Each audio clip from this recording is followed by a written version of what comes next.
Prosecutors Manafort needs to detail finances further in bail talks.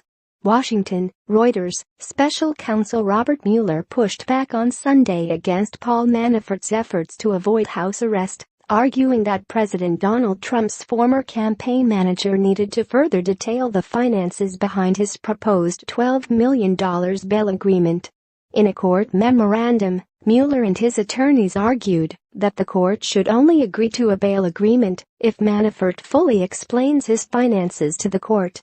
Prosecutors said his team had not been able to substantiate the value of one of the three properties, as well as several life insurance policies Manafort wants to pledge for bail. Manafort, who ran Trump's presidential campaign for several months last year, and associate Richard Gates pleaded not guilty last week to a 12-count indictment by a federal grand jury. They face charges including conspiracy to launder money, conspiracy against the United States, and failing to register as foreign agents of Ukraine's former pro-Russian government. The two are currently under house arrest, and prosecutors have argued they could pose a flight risk. The charges are part of Mueller's investigation into alleged Russian efforts to tilt the 2016 election in Trump's favor and potential collusion by Trump associates, allegations that Moscow and the Republican president deny. In a Saturday court filing, Manafort offered to limit his travel and pledged life insurance worth about $4.5 million as well as about $8 million in real estate assets, including a property on Fifth Avenue in New York that was identified by some media outlets as an apartment in Trump Tower.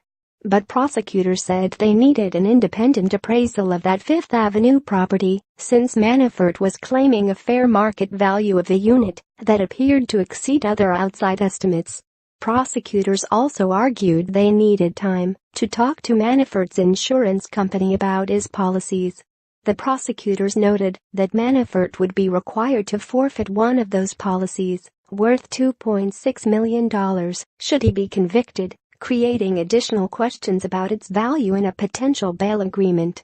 In the document, Mueller said his team was in talks with Manafort's counsel about striking a bail agreement, but that Manafort had not provided enough detail yet on his finances.